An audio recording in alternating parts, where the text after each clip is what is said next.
Okay, good morning, everyone, and welcome. So today the BHPAA is sponsoring a Zoom coffee hour to provide a BHP 2024 preseason update for alums. So we'll start off with some brief introductions, and then we'll turn it over to Linda and Deb for the BHP update. Good morning, I am Mark Mearsman, treasurer for the BHPAA and BHPAA rep to the BHP board and BHP alum from 87 to 93. I will be facilitating today's Zoom with Jenny May Donnell, president of the BHPAA. So I will turn it over to Jenny May for her introduction. Good morning, everybody. We are delighted you're here. We wondered who in the world will attend, and we're delighted someone has. I see Sarah Ice. That's wonderful to have you here. Hi, Sarah. And Judy Hart. Wonderful to have you here. Thank you. And Anna Marie. And we just talked a minute to John Kirk. And of course, we are delighted to have anybody else who comes in. And this is our first. We're kicking it off. And we are having a little coffee and talking about our next season at the wonderful BHP. So at this point, I would like to turn it. Yes, Anna Marie. It would be helpful for me because these are new faces to me, some of them. And it would be helpful if people would, Excellent. We'll do that. Tell their association with the Playhouse, like if they're on the board or staff or alums or that kind of thing. Brilliant. Everybody's an alum, but yeah, great. Okay, so Mark, can we do that next then? Yeah, why don't we do that and then turn it over to Linda and Deb after we do audience introductions. How's that sound? We'll interject. Brilliant. Okay, so John, let's start with you, please. Okay, sounds good. I was in the Drowsy Chaperone last year. It was my first season with BHP. I was actually a theater major at SDSU from 75 until 81, and then I became a coal miner for 35 years. So upon retirement, I was able to throw my hat in the ring for acting again. And now this year, I'll be cast as the governor in The Best Little Whorehouse in Texas. Oh, good. So I'm extremely excited to be back. Last summer was one of the biggest thrills of my life. To let acting lie dormant for almost 40 years and then return to it was really an absolute thrill. So I'm delighted to be back and a part of this. So thanks for having me. John, where do you live? I live here in Custer, so I'm a local. Cool. Very cool. Yeah. Well, that's going to be fun. You're going to have a great time again. And that's wonderful. Excellent. Really looking forward to it. One quick question. How did the theater arts survive in you when they were suppressed in Gillette for 30 years? How did that all? It was a dream of mine that upon retirement, because living in Custer for the last 26 years, I've seen many, many shows out there. And it was always a dream that someday I'm going to audition, and I hope they pick me. And I was fortunate enough to be chosen. So I really am just absolutely delighted to have that chapter of my life come back into my life. Congratulations. Brilliant. Thank you. Thank you so much. Have a great summer. Thank you. Excellent. Okay, let us go to Sarah Ice. Hi, good morning, Sarah. Good morning. I am a costume designer. I've been doing shows at the BHP since around 2010.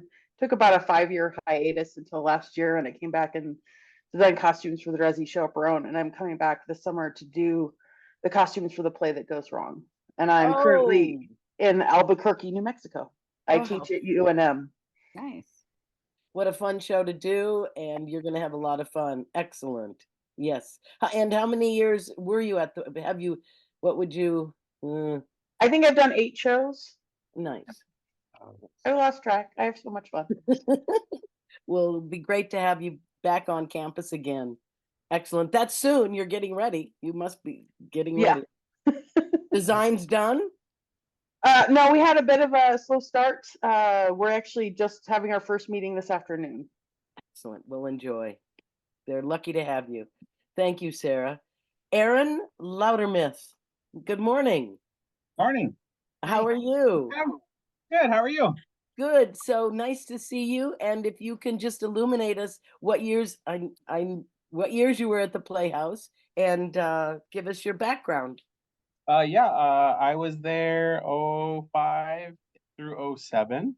And I mean, I've been attending more than that just because I grew up in South Dakota and worked in the area and spent I actually got offered a part when they did Sound of Music, probably in 01 or something like that, but I wasn't able to do it. Harold contacted me, but I've only designed and done props there. Yeah. Right. I think of you as a tech man, and Yeah. I'm trying, but you're also an actor, of course. I have acted. Let's just say that. I've been on stage. I wouldn't consider myself an actor. The last time I was actually acting, I did it in grad school at USD. And where do you live now? I live in Massachusetts and I work in Hartford, Connecticut. Oh my. Yep. I work Well, at the Greater Hartford Academy of the Arts half day program. And I'm actually working on a show right now. I thought I'd just take a 5-minute break and say hi. What's the show? The show we're working on is Head Over Heels, the high school edition. Wow. Yeah. Well, there's lots of theater going on there, and thank you for being part of it. Yeah. And absolutely. thanks for tuning in. Uh-huh. And anything else you want to say before we pass up to Judy? I don't think so, no. Okay, Judy Hart, please. Thank you, Aaron. Wow. What a joy to have coffee with y'all.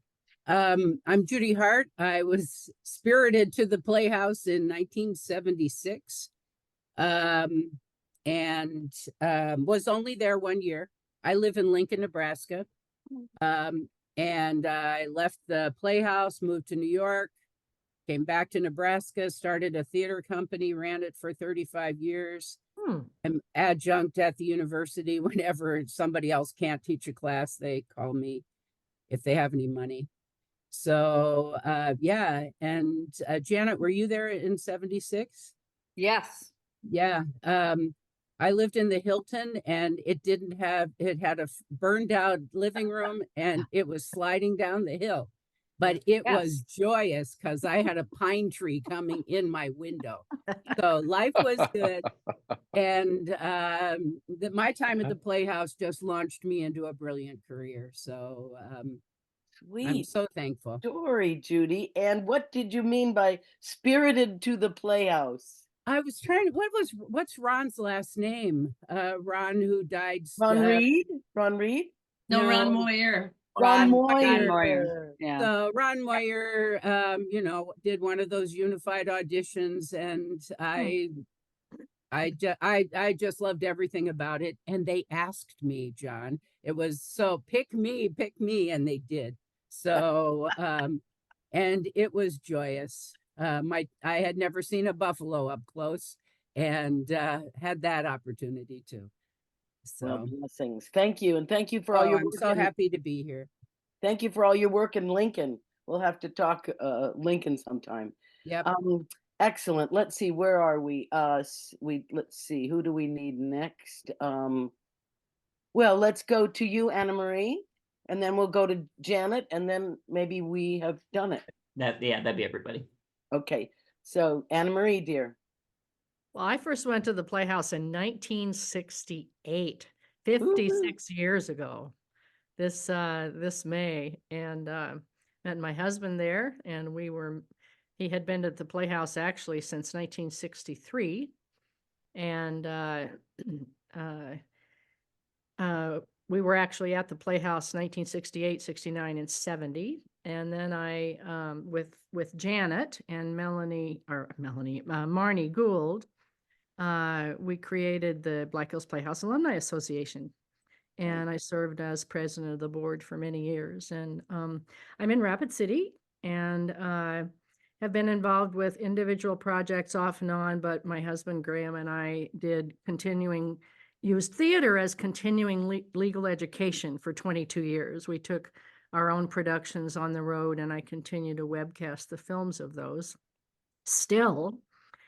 So I call it the gift from Graham that keeps on giving, because he appears as the solo actor in 3 of those.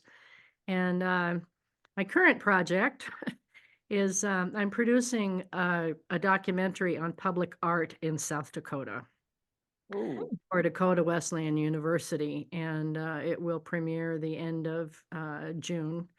And anyway, so I will be glad to have that project done, as I'm in a relationship with somebody that Graham and I knew from University of South Dakota 50 years ago.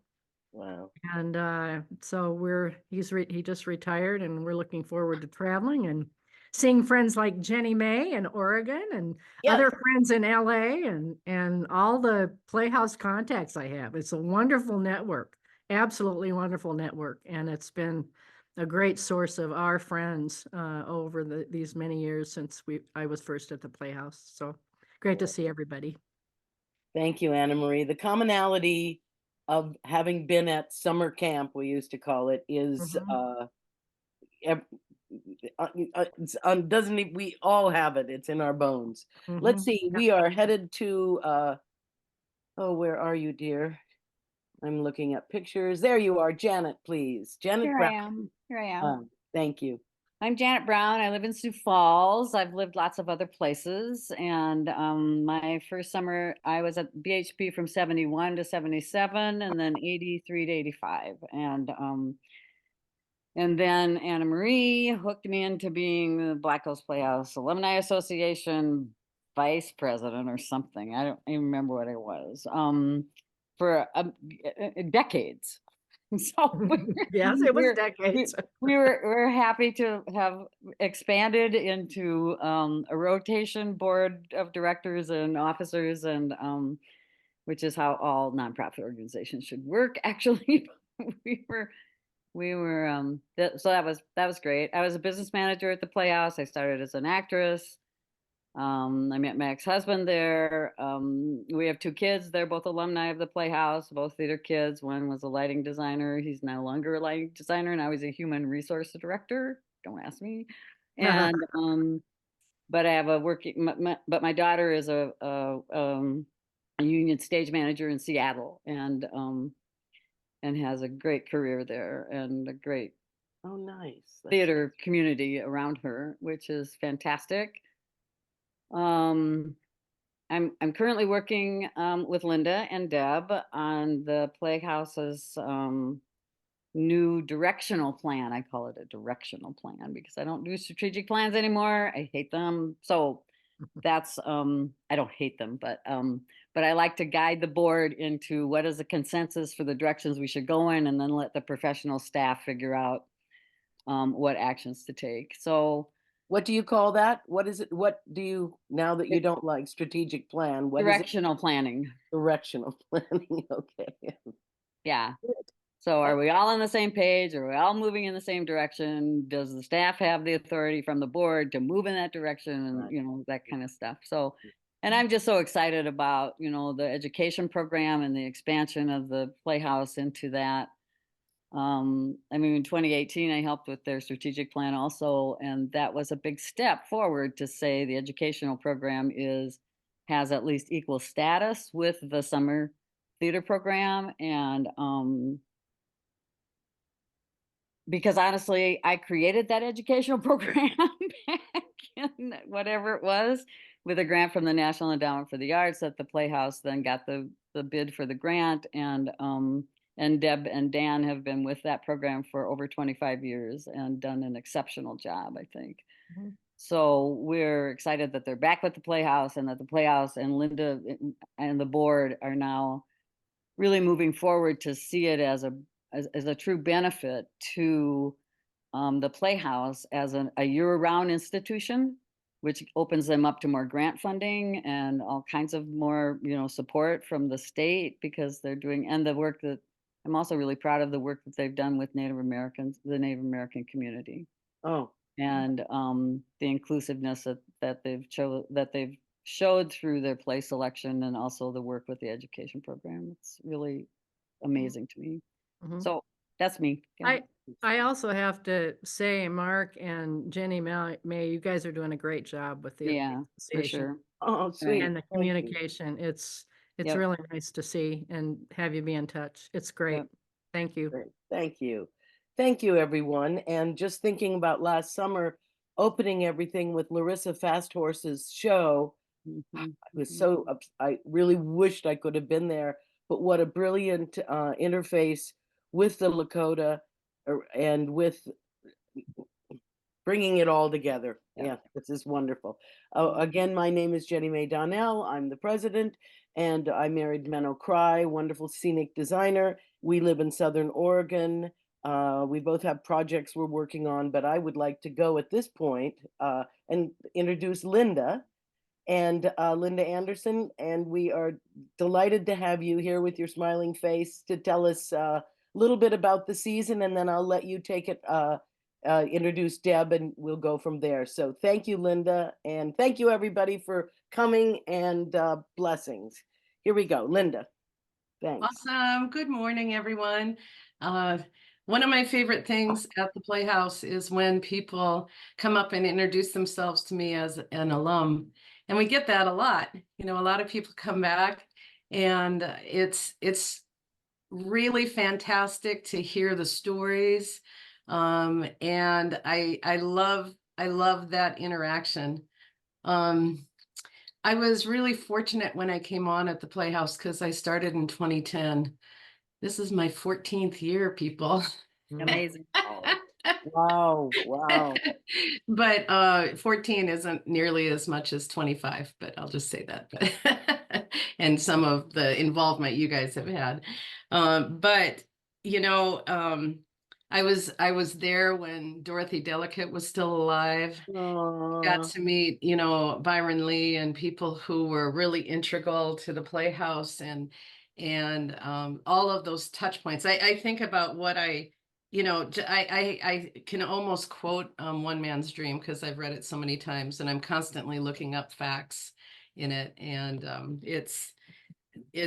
anyway, it's really great. The alums are what makes the Playhouse and creates that, you know, continuum and foundation. And I'm glad that as the BHP, we have a great interactive relationship with the BHPAA. I think this idea is really fun. I was really excited when Mark called and said, you know, could we do a coffee? Because, you know, I hope you guys have your coffee. I have. But I'm just going to tell you a little bit about what's going on for this season, and then I'll turn it over to Deb. So I'm going to share my screen and just show you something. You're going to have to, oh, no, I'm not going to share my screen unless Mark allows it. Mark, can you're muted, Mark. Mark, you're muted. Oh, Mark. Mark, you're muted. That's okay. He's looking, I read his lips. He's looking for how to share. I hit my, is this not? There you go. You're on. Nope, you're off. You're off. Still off. Not only is he muted, but I think. And you know what? I don't have to share my screen. That's okay.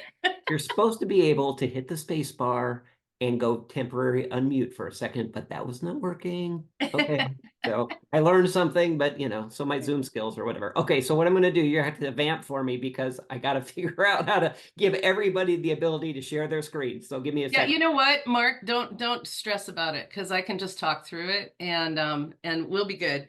I should have given you a heads up. I forget about these.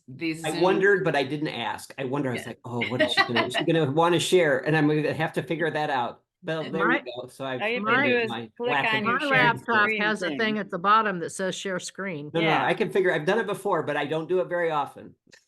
Yeah, right. So just click on the share screen thing at the menu. No, but that would share his screen. It wouldn't share my screen. No, but the thing will come up that says let all participants share screen. Oh man, I love when professors are in the room because they always know what to do. Janet's exactly right. I knew what I was going for. I just want to make sure I hit it. I did. Who can share? All participants. So fantastic. So we'll just. I'm going to share my screen then. No, Linda started. Oh, yay. Okay. All right. So, and I also learned another, I can hide my floating controls. I don't know if you even see that, but all right. So I just wanted to start out with a little bit about our season audition and interview locations. So this year we were in Des Moines, Iowa at KCACTF. We were in Vermilion, of course, at the University of South Dakota. We were at the Western Illinois University in Macomb, Illinois. We were at Southeast. I say we like I'm there. It was Dan Workman and Stefan Azua. Cape Girardeau, Southeast Missouri State University. We were at UPTA's. Oh, Sarah, help me. What's UPTA? Unified Professional Theater audition. Auditions. Yeah. Okay. Thank you. We were at UPTA's, and then we concluded in Rapid City. So all of that too. We were in just a ton of places. And that's par for the course. We're usually at this many, sometimes a little more, depending on what we need for the season, right? That during COVID, there was a lot of upset in, for example, we used to go to the Midwest theater auditions and they no longer do them, right? So it was a really interesting transition after COVID because people weren't doing full scale auditions. We had to learn to do things in a different way. Probably the positive that came out of that was that we got really good at online and the ability to take online auditions. So the auditions are more inclusive. Now with that comes, some extra work for the artistic director and for the people who are doing the hiring. This year we had over 1,400 applicants. Whoa. Right? And if you figure we choose about 60 of those, it's a lot of material to go through and a lot of people to talk to and a lot to manage. But we're happy about that. I mean, I think that it shows that people are interested in working for our theater, which is fantastic. It's not, while we all know how spectacular the Black Hills Playhouse is, it's not always easy to get people to come out. And matter of fact, we really struggled this year with tech because there is such, Sarah, I'm sure you could speak to this as well, but there's such a shortage of tech people after COVID. People went into other professions, learned they could make more money. This is what I'm suspecting. And also just the enrollment rates went down so far. So finding a TD has, we did get someone on board, but it was a struggle. We're still looking for stitchers. It's harder to get some of those professionals. And then also, one of the things we do is we send audition materials and posters and things to all of our historically Black universities and colleges. Because we want to find more diversity in our company. We've also found that it has been difficult sometimes to bring people from a distance. And so, we're trying to strategize about ways that we can come up with funding that would help us be able to provide more transportation for people that come from farther away. Also, we're talking about the student loan crisis and the fact that people are being squeezed financially. Can people afford to come out? Our internship rate right now is $250 a week plus room and board. Obviously, you can work at Target and make a lot more. And some people have to make that choice because they can't make it through school. So, we're constantly thinking about what is that thing that we can do to try to mitigate that for the different kinds of professionals that we would like to hire. It's a lot to think about. Yes. I just have a couple of questions, Linda. Does the audition process also include staff for Dakota Players? Mm-hmm. So Deb, you actually look at that audition pool then as well. Yes. The second question is, you said you're looking for stitchers, as in Yes. costume stitchers? Yep. Have you ever considered trying to get off-site work in that area? I mean, there are volunteers, I mean, who, do a lot of sewing stuff. And it was just an idea that, Sure. you know, if you parcel out 1 or 2 costumes or whatever, you know, particularly when you've got heavy costume stuff. Just an Yeah. idea. No, that's a great idea. And I know Dan is thinking about a lot of different things. But it's unfortunate when the stitchers are like those intern positions, right? Because you really want them to, Yeah. you want to find those people so they can do it. Sure. But That was me. yeah, what? Who said that? That was my phone. Sorry. Oh, that's okay. We didn't hear it. But yeah, Deb, do you want to speak a little bit about how you choose people? Yeah, so I have a great program coordinator hired in, and him and Dan met.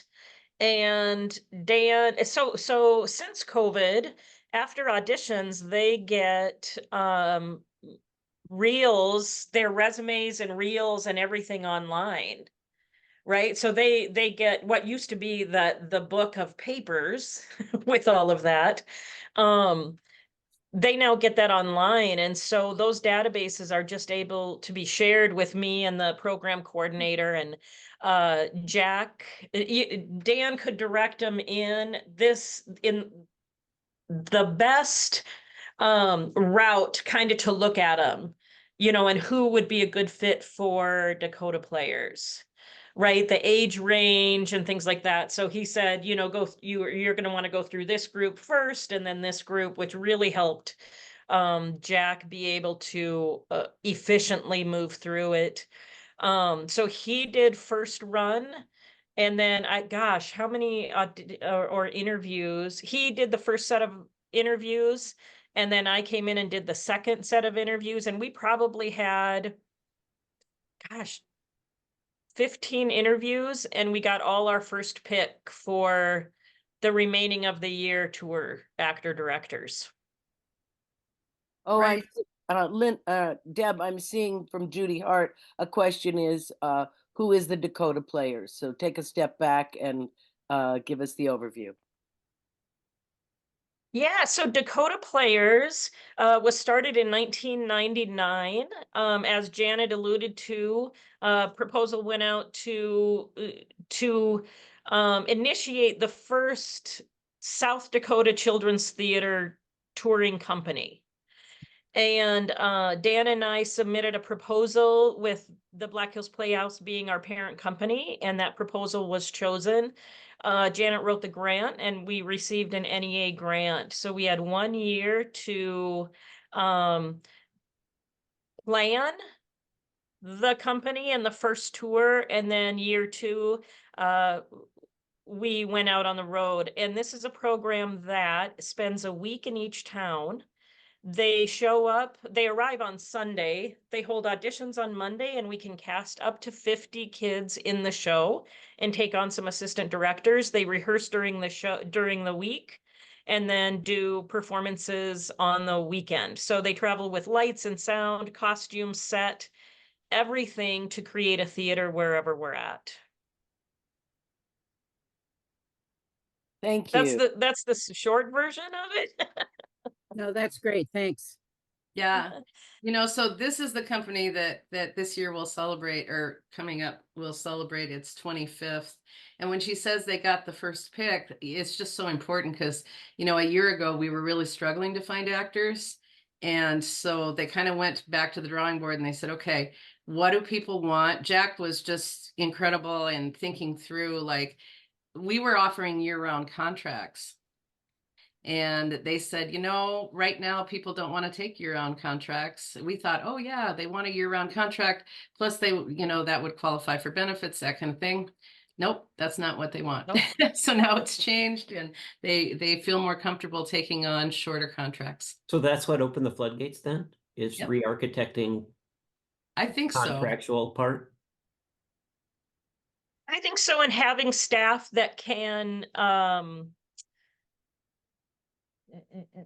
dedicate that time to looking through, you know, a lot of it comes down to staff and looking through. I mean, he did hours and hours of just watching reels before the interviews were even set up. So it's a little bit of both. To be able to pick sort of what you see as maybe a potential fit. Oh, okay, so it's kind of both. investing the time in the review after you kind of re-architect the contracting piece. Okay, interesting. Yep. And this is really based on the Missoula Children's Theater model, right? Right. Of 2 actors traveling with all of the staff, working with kids for a week. So it's not theater for children, it's theater with children. With children. With. Right. Right. With children. Yeah. And it's just really, and then Deb has expanded it, which she'll talk about more, to do other Right, extraordinary. Deb. Deb, now that Janet has brought that up, will you give us the whole, give us a little shot about the handicap, how that all, tell us more, please. Yeah. So, when we started the Children's Theater Company, I mean, it was in our plan, in our business plan and everything, to reach underserved populations. And, at that point, to me, it really spoke to super small towns in South Dakota. I grew up in Pierre. So, we had some theater, but there are towns that don't have theater at all. Right. So my thinking of underserved was really small towns, work on reservations, and what I didn't realize is underserved populations within vibrant communities like Sioux Falls, and one that we discovered was people with disabilities. And we were asked to work with Lifescape. At that time, it was Children's Care Hospital and School. We were asked to do a workshop for and with kids with disabilities. And honestly, that first workshop was a huge flop. It didn't go as planned. It was really In what way? hard. In what way? In what way did it work? Until you work with that population, it's just hard to plan. So we wanted it student created, and the class that we were working with, some of them were non-speaking. Oh, so they communicate in a different way. It was a huge learning curve to me too. I had an employee that was leading it, and she has a sister with special needs. So I went, ha, she knows everything there is to know. No, you don't. You know what you know, right? And this was just an organization that we all kind of, you knew it wasn't what you wanted it to be, and you have to carry it through to the end, as we did. And I immediately called a follow-up meeting and said, hey, wow, we learned so much, and this is what we feel didn't work. This is what we feel worked. How do you feel? And one thing we found partnering with companies like this is they are used to trial and error. They're used to learning as you go. They have this patience with their clientele that and that goes out to their partners as well. And they were willing to reinvest. I said, by the end of that meeting, we were already planning the next activity, the next event we were going to do. And it was really, this is the most humbling work I've ever done in my whole life. And just about every class I do is pretty humbling. But that started this great partnership. I think that was 2013 or 2014. And we've grown from that. We do with the expanding stage programs, Lifescape, we do sometimes theater engagement classes where we teach them theater and then go to a show in town, like at Augustana or USF, someplace like that. We also do Camp Bravo with Lifescape. So that is an all ability camp. It used to be at Joy Ranch. Now it's at Augustana. It's a day camp. What's it called And again? that one, What's it called again? Camp what? it's called Camp Bravo. And it used to be just a youth camp held at Joy Ranch in South Dakota, which is in Watertown, which is a camp that was designed for accessibility. And the really beautiful thing about that camp was Lifescape really they stress all ability, and so anyone could go to this camp. And what that opened up, which we never even planned, siblings could finally take part in something together. A lot of times with families where they have a child with special needs, there's amazing programs out there, like Special Olympics. And so they all go and support their family member at Special Olympics, which is great. But this was something that the siblings could do together. And we heard that a lot. It was the first time that, two siblings could go. That was also a sleepaway camp, which was really, I don't know of another one like that that was taking place in South Dakota. Unfortunately, Joy Ranch has gone through some management changes and we haven't been able to go back after COVID, but it was a really beautiful camp where Lifescape partnered with SDSU nursing programs so that they did a summer intensive there, because with special needs comes different medical needs as well. So Joy Ranch would supply the counselors that were trained in this, SDSU, the nurses. We would come in with theater, and it was a traditional sleepaway camp. They would go boating, they would, go on the pontoon, they would go fishing, they would go swimming in the lake, they would do theater and do a show at the end of the week. And We still do that, but it's a day camp. what is Lifescape? Will you tell us about that again?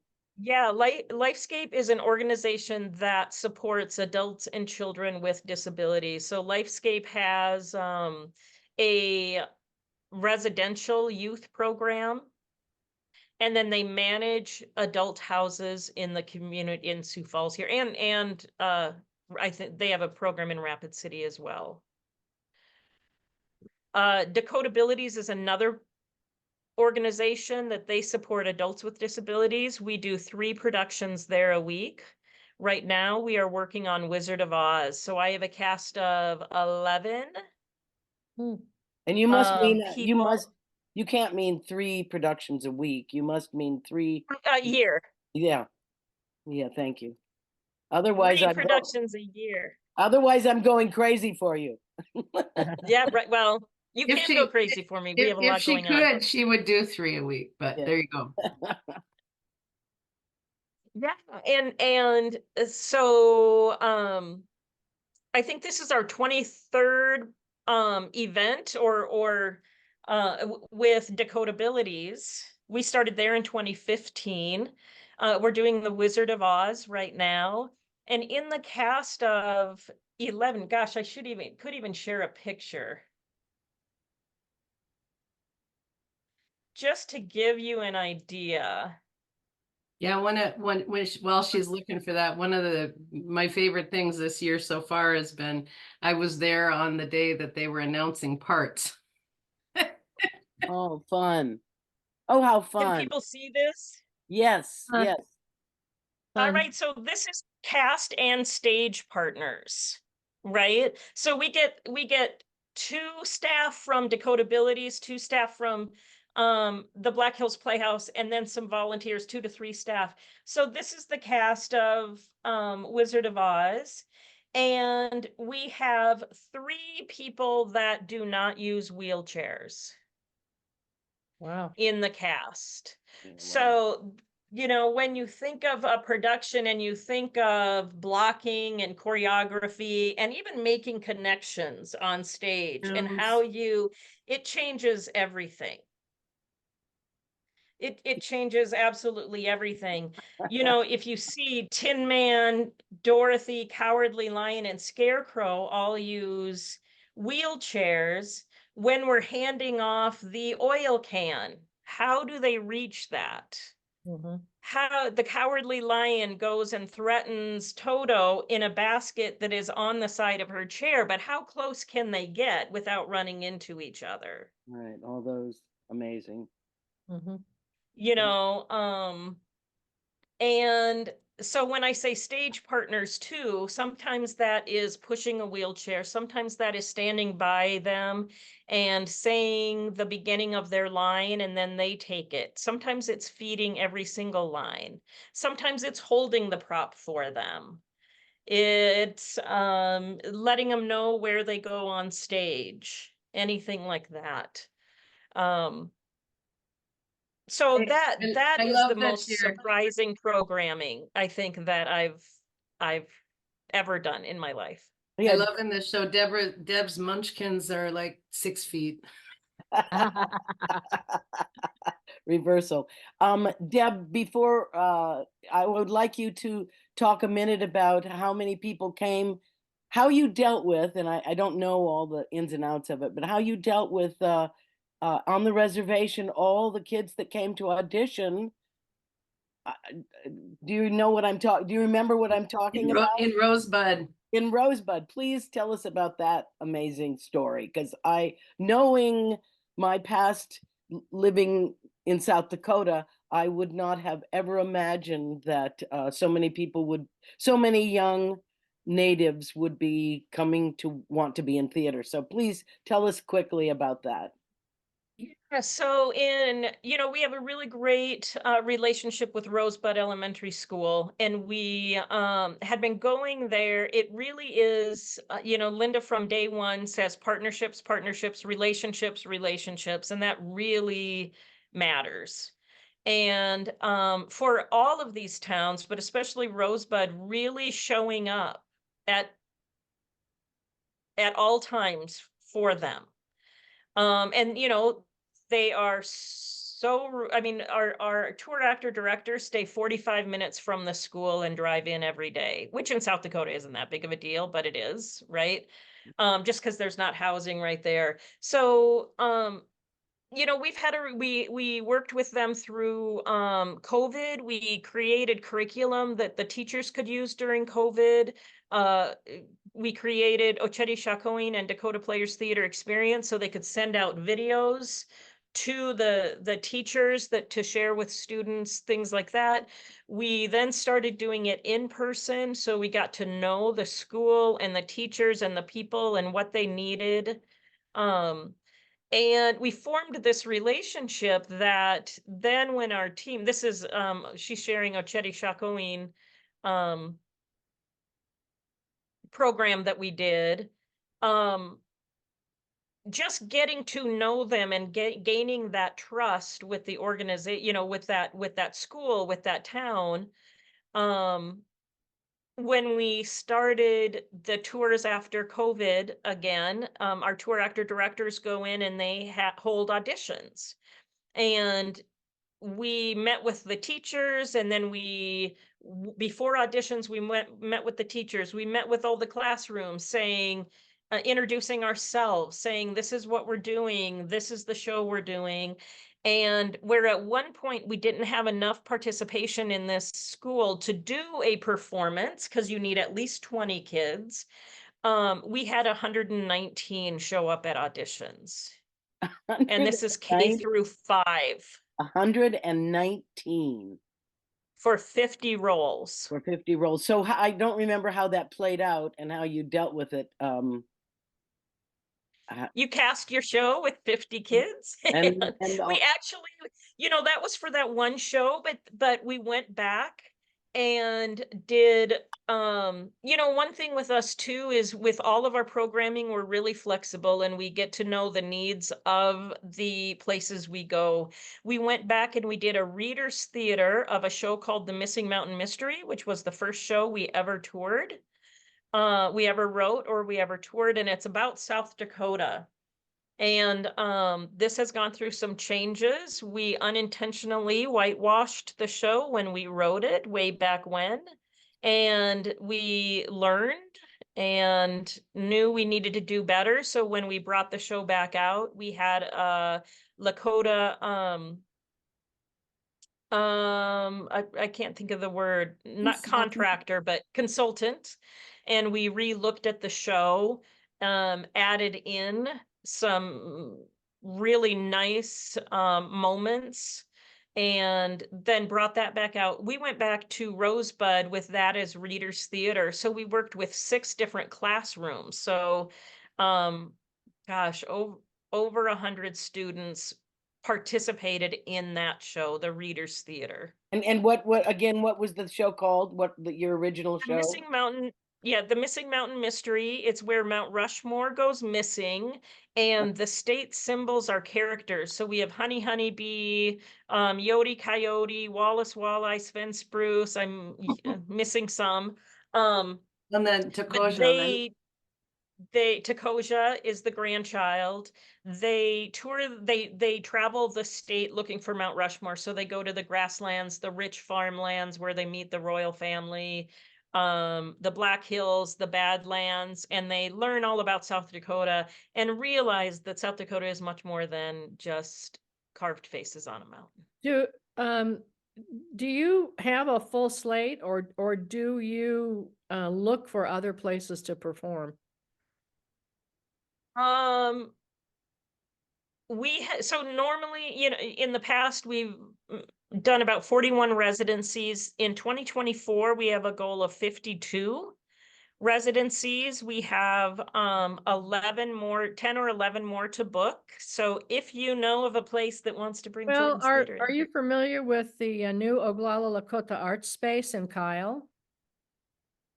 Linda is more than me. They opened a year ago in June. I've not been there, so I don't know all of the spaces, but it's very active with visual artists, and it occurs to me that might be an ideal space to try to start something in Kyle, because it's run by First Peoples Fund, and they have a pretty fair following across the state. Yeah. And they do their things with culture bearers every year, but they have new I'm not sure how the management or administrative structure is, because Lori Poirier just retired.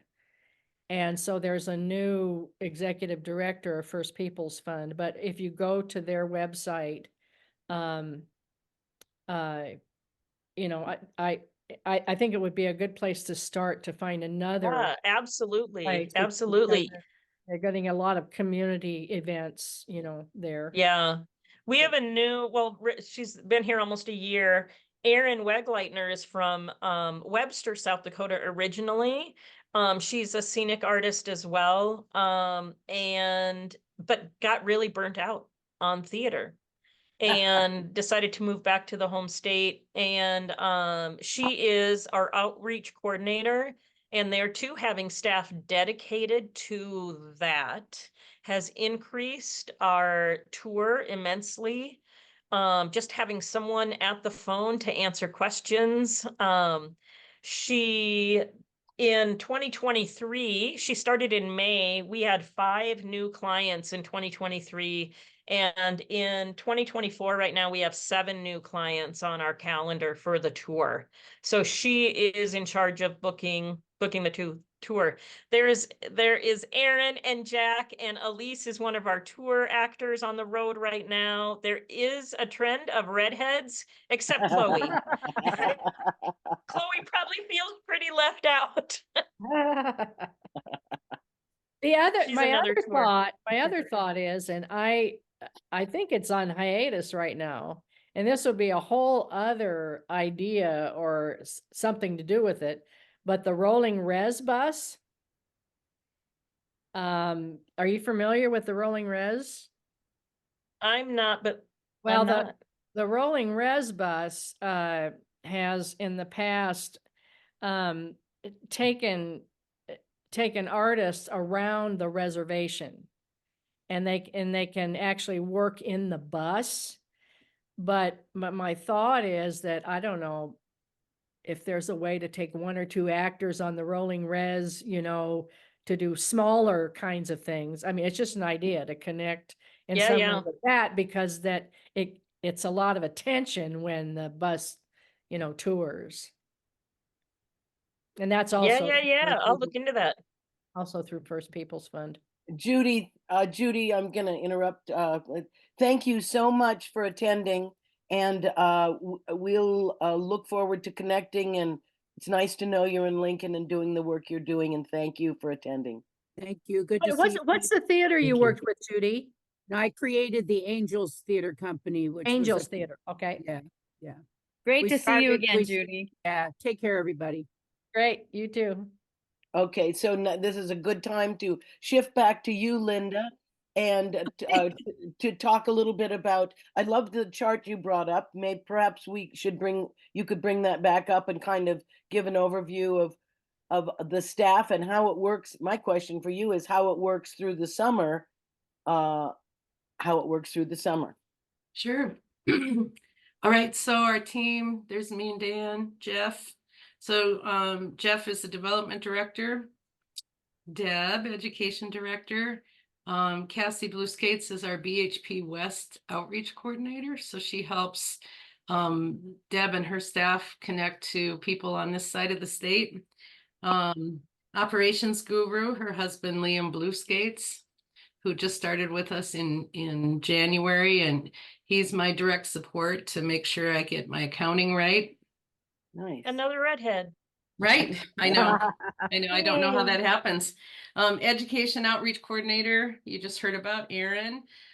Jack Bledsoe, the program coordinator. So Jack's a good example of someone who originally applied to the Playhouse. He couldn't do the summer gig, and we passed on that application to Deb and her crew and brought him from Texas. Elise is one of the touring actors. She's from Utah. Chloe is another touring actor. She's from Florida. And then Darren Witt is our physical plant manager at the BHP campus. And so he's in charge of all things physical plant. And also like right now we got a grant for emergency management. And so he's doing disaster and emergency planning and, updating all of our things there. So wow, that's good. That's good. So you asked, how does it work in the summer? So Liam and Cassie this year will move out to the Playhouse and they will work there. They'll kind of work remotely. We have our office in Rapid City. Jeff is in and out of the Playhouse when he's not doing development work. So Dan, of course, comes out to the other side of the state. Deb, who hasn't even had a chance to talk about BHP Junior, which is our camp program. So she's out in the Black Hills for 2 weeks of the summer when we do our 5 through 8 camp and our 8 through 12th camp. We're doing Frozen Junior this year. And so I will say that before COVID happened, we were already pretty good at working remotely. And COVID brought us some great tools that help us do it even better. Like who knew how to Zoom before? Probably all our professors did, but I didn't know how to Zoom. So it's added a lot to us. So I was just gonna say, I think I'll just briefly, touch on the season. We've got our 4 shows that are coming up this year. And I think that the main thing, so we're starting out with The Play That Goes Wrong. We'll head into The Little Mermaid after that.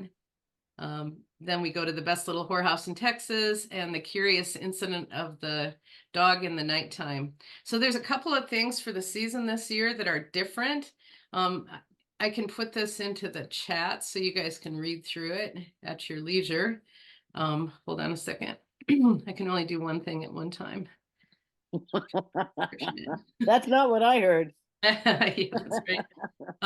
But the thing, 2 things I want to share. One is that this year we're experimenting with something for our marketing schedule, and also just you guys, I think, will be interested to hear that a lot of people came out of COVID concerned about work-life balance, and summer stock and work-life balance, are terms that don't often go together, right? So but we started experimenting with the production schedule. So one thing that happens now is every Monday is a day off that we don't work through anymore and push on to that next show.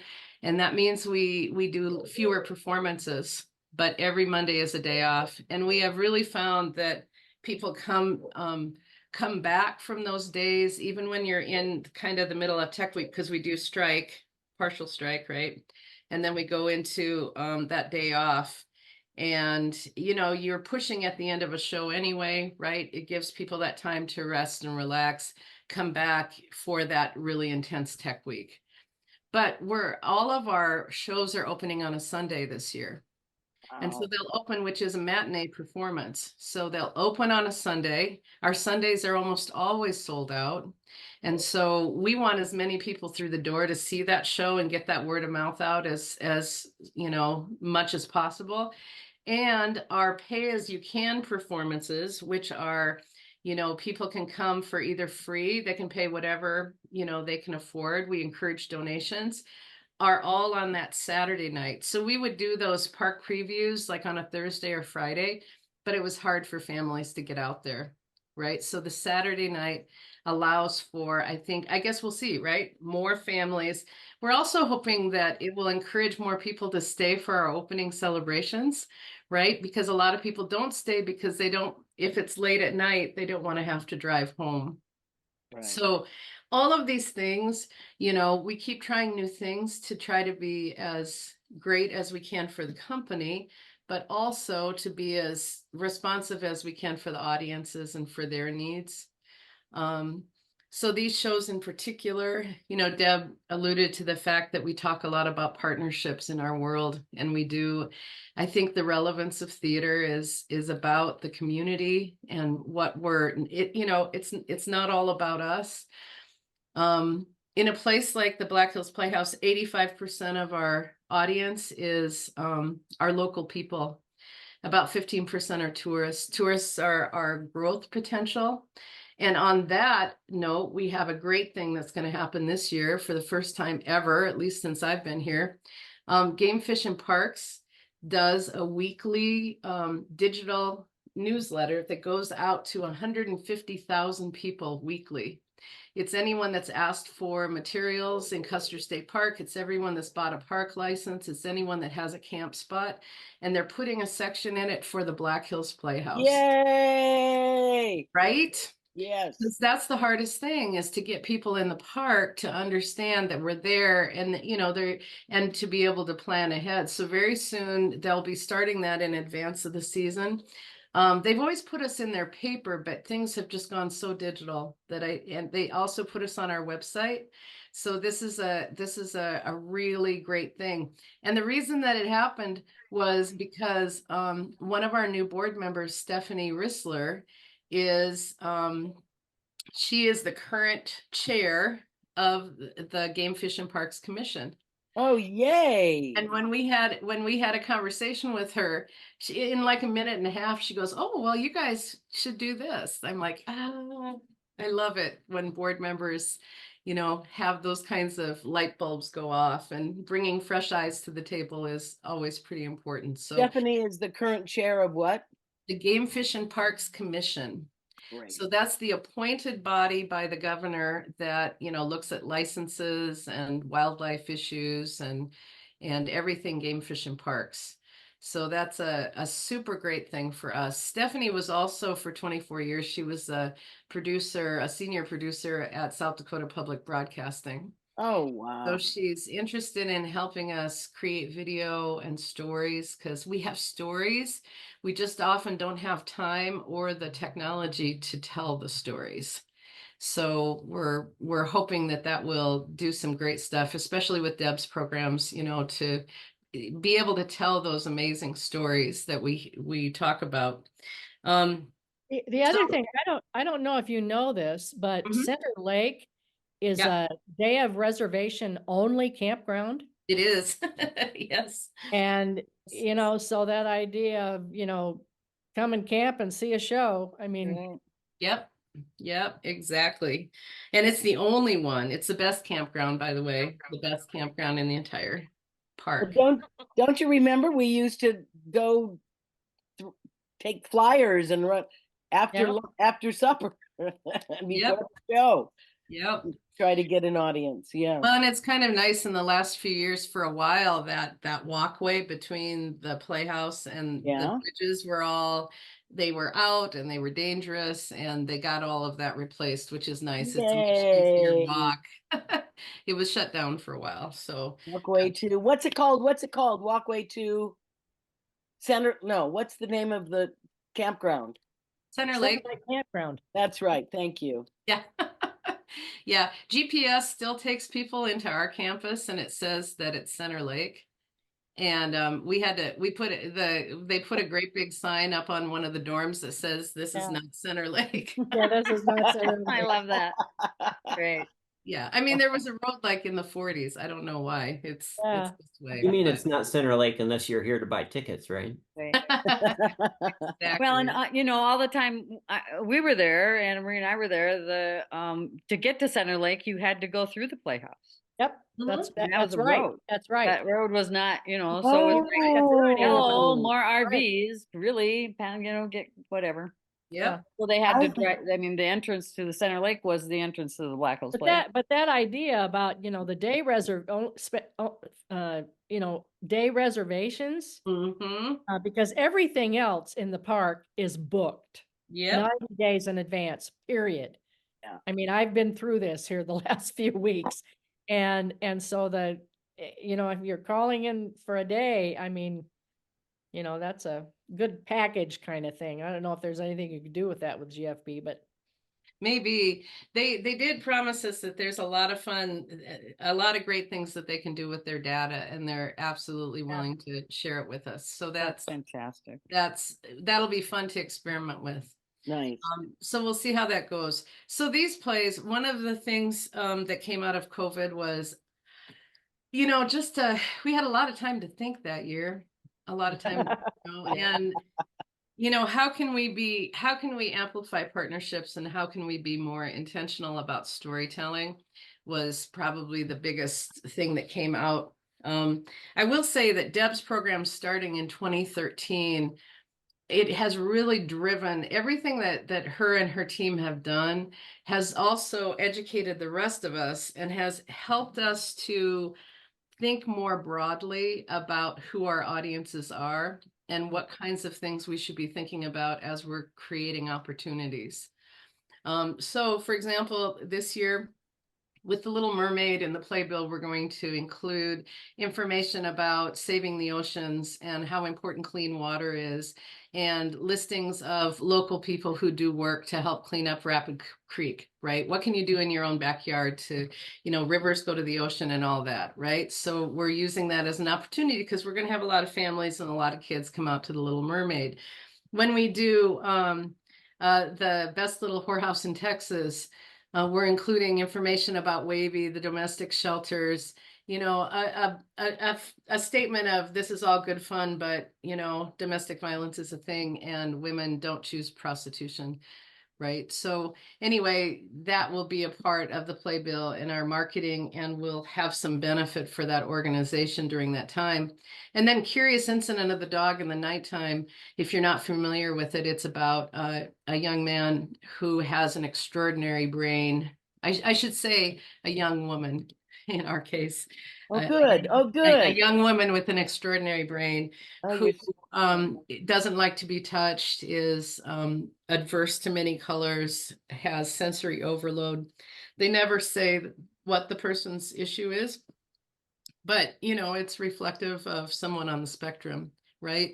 So we're working with the Black Hills Autism Society as well as Lightscape in Rapid City to help people be aware of what it means to be on the spectrum, as well as, because this play is controversial in some ways because it's a little bit like, Rain Man. Rain Man defined every person with autism for 100 years. We want people to know that autism is a spectrum. 1 in 23 children has autism. Wow. 50% of people who are killed by police in our country are probably somewhere on the spectrum. Wow. is the estimates, Um, right? yeah. So using these shows as a way to have a community conversation, to get people locally involved, And every year when we get to do that, last year, for example, we offered free tickets through a foundation called the Sheldon F. Reese Foundation for girls to come to see Silent Sky, which was about Henrietta Swan Leavitt and a person who was lost to history who helped create the basis for the Hubble telescope technology. Before that, we worked with The Mountaintop, which is a show about the fictional night before Martin Luther King is assassinated. It's a show about his work that also worked to make him very human in the way that they portrayed him. We worked with the Rapid City Human Rights Commission of the city. Anyway, the point being that I think all of these opportunities have allowed us to bring new audiences to the Playhouse. Right, right. And so, we're doing it for awareness, but we're also doing it for audience development. Right. And those partnerships are so important it's a focus. So when Janet talks about directional things, we're sometimes you make choices that don't necessarily guarantee attendance, and so it's important that we are all rowing in the same direction, understanding. I mean, we could do all musicals all the time and probably be maxing out our seats and our money, but would that, all of these partnership opportunities are not just for the community, but also they're educational opportunities for our professionals. And for, we will have people from the Autism Society who will come in and work with the production team and talk to them about, certain things. So we are an educational theater, and we were founded on that. And so it's really important that we can do that work. And once again, can you tell me who with Whorehouse, who are you, what is the Women Against Violence Incorporated is the local, it's the domestic, it's the shelter for women experiencing domestic violence in Rapid City. And when did you start this, when did you start that whole idea of incorporating, When did we, Deb? I don't know. It's something that I probably have pushed since the beginning, but I think we've gotten more active with it after COVID. Well, it certainly is a great audience developer. Congratulations. Yeah. Congratulations on all that. Wow. It can be, it can be. Have you ever been contacted by the South Dakota Humanities Council to be on their weekly community conversation? I will send you the contact person. Oh, cool. And they sponsor a weekly community conversation on Thursday mornings. And it's not a huge, well, they put it online so you can see it online, but what they do is they spend an hour talking about a particular subject. So for instance, Paul Horsted's been on there. We're going to be on there the end of May, but it's another opportunity to. Oh, I love that. Yeah. So I'll send you the contact. I'll send, it's the, what's it called again?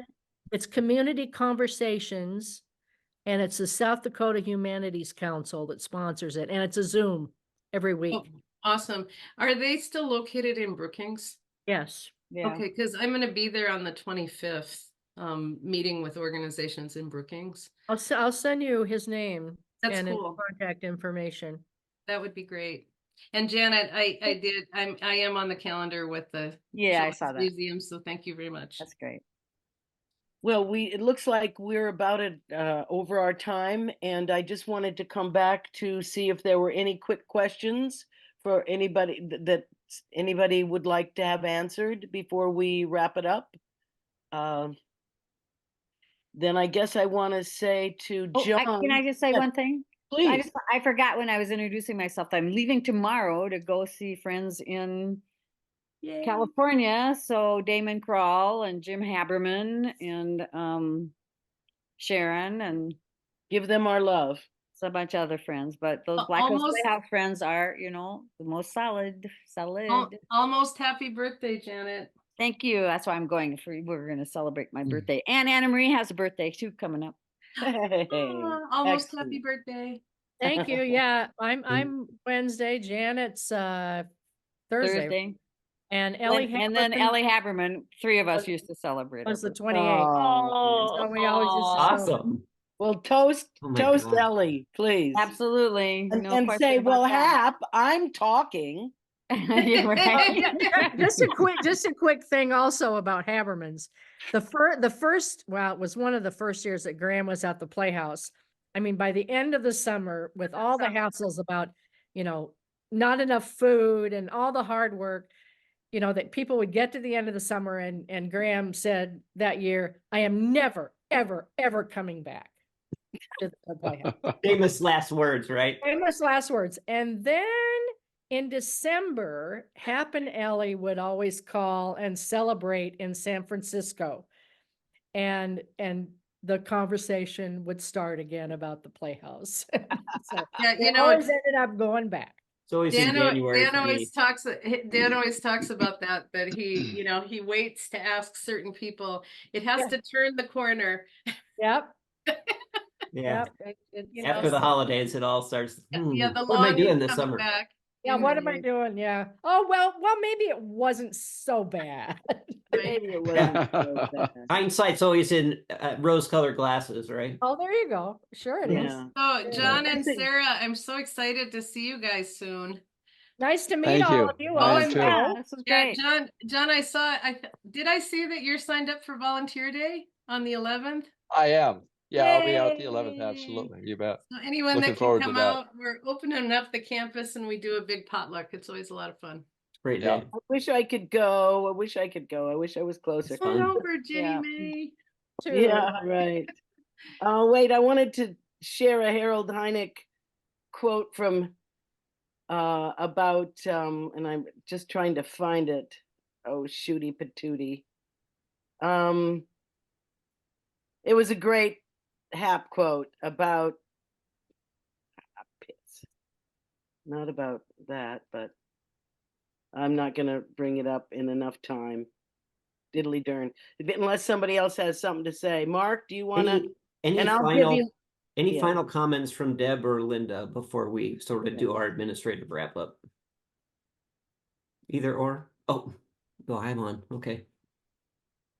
Anything? No? All's been said? Just checking. Well, all hasn't been said, but Well, yeah. That's always the case. But I think it's time for Zoom to be done. That's Yeah. all. Excellent. Yeah. I feel Yeah, like the so clock long. starts ticking at about 60 minutes, right? Right. That's perfect. That's how it works usually. Right. Well, certainly for me, Jenny May, thanks for facilitating. Great questions, great kind of moving it along.